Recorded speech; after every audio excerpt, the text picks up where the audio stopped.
Saya jemput Tuan Ko Siang. Ya, sila. Terima kasih Datuk Seri Doktor Yang di-Pertua. Bahang musim kemarau, banjir musim tengkujuh. Soalan tebrau nombor 7. Sekian, terima kasih. Ya, sila Menteri.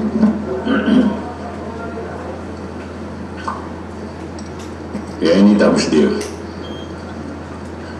Bismillahirrahmanirrahim. Assalamualaikum warahmatullahi ta'ala wabarakatuh. Salam sejahtera, salam satu Malaysia. Terima kasih Datuk Yang di-Pertua dan terima kasih kepada Yang Berhormat Tebrau. Sebagai menjawab soalan daripada Yang Berhormat Tebrau,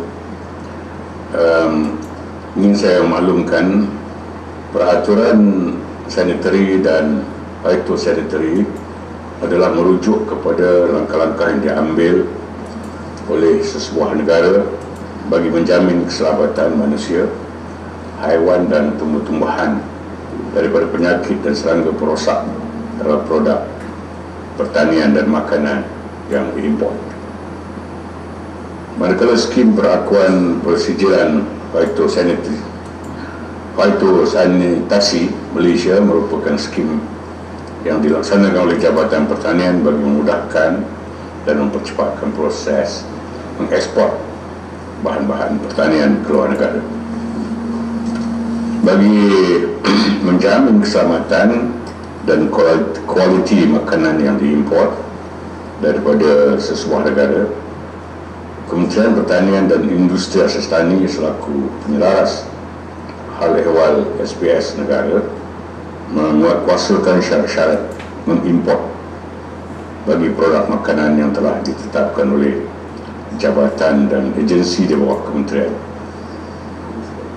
Bagi produk berkaitan tumbuhan di bawah Jabatan Pertanian, produk yang hendak diimport perlu mendapat kelulusan pemeriksaan kuarantin dan analisis risiko makhluk perosak.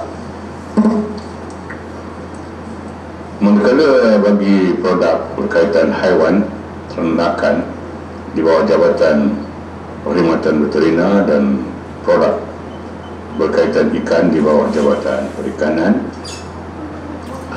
masing-masing memerlukan kelulusan pemeriksaan premis dan analisis risiko import. Di samping itu, dokumen-dokumen khusus seperti sijil kesihatan, sijil analisa atau sijil phytosanitasi perlu disertakan bagi memastikan makanan yang diimport adalah bebas daripada rosak dan penyakit.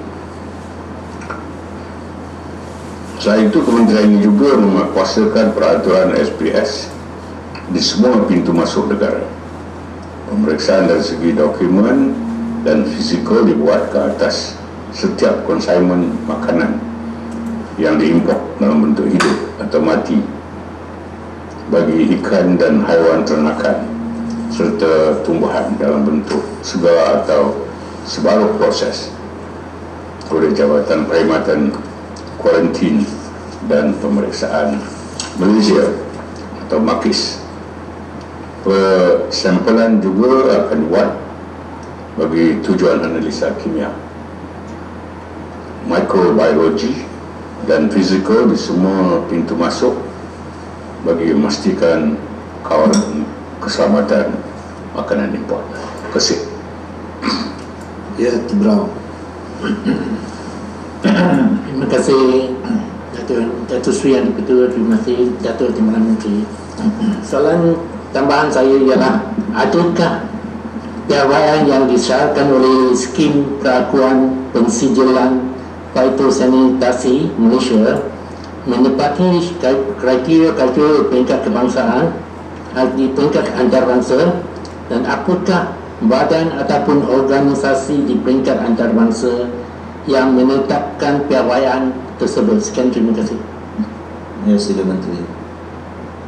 Terima kasih Tuan Yang Pertua dan Yang Berhormat Tebrau. World Trade Organization adalah badan yang menentukan standard dalam hal ini. Namun begitu, tidak semua negara yang comply atau mematuhi atau taat kepada standard ataupun peraturan yang ditetapkan oleh WTO. Kerana umpamanya Indonesia, susah sangat kita nak masuk barang-barang kita daripada Malaysia ke Indonesia. Walaupun ada dah, mereka juga menerima standard benchmark ya dalam perkara ini, tapi mereka meletakkan syarat-syarat yang lain yang menyebabkan kesukaran bagi kita untuk mengekspor barang-barang kita ke dalam ke Indonesia. Jadi mereka ada alasan, tentunya national interest, protection, all that, ya, menyebabkan mereka menggunakan alasan-alasan yang lain. Tetapi bagi Malaysia, kita begitu kita patuh kepada syarat-syarat dan peraturan yang ada, dan kalau tidak menimbulkan masalah dari segi penyakit ya yang dibawa oleh import-import itu, kita benarkan produk-produk masuk ke dalam negara kita. Terima kasih. Ya, Bukit Bintang. Terima kasih Datuk Seri Yang Ketua Soalan Tampak. Saya ingin bertanyakan Berhormat Timbalan Menteri, memandangkan banyak bahan makanan import tidak memiliki sijil berkesakan fitosanitasi. Jadi bagaimanakah Kementerian memastikan bahawa kualiti makanan itu ditentusakan? Penjelasan dari Yang Berhormat Timbalan Menteri. Terima kasih. Ya, sila Menteri. Terima kasih Yang Berhormat Bintang, Ketua Yang Bertuah. Sebelum saya menjawab, ingin saya mengalu-alukan pemimpin-pemimpin masyarakat dari Parlimen Maran. Okay. Datuk Yang Bertuah, kita ada MAKIS, iaitu jabatan yang membuat pemeriksaan ke atas import-import yang dibawa masuk ke dalam negara kita. Dan MAKIS begitu serius sekali, dia akan cek satu-satu, kalau perlu akan bahan-bahan makanan yang diimport itu. Dan begitu juga jabatan veterina, lembu-lembu yang diimport juga diperiksa, dan kalau sekiranya tidak menepati syarat-syarat kita, peraturan kita didapati mereka tidak comply, tidak mematuhi, kita tidak benarkan barang itu diimport. Dan saya dapati tadi daripada laporan yang saya terima, kes-kes yang merupakan ketidakpatuhan ini tidaklah membimbangkan, hanya sedikit saja. Sekian, terima kasih.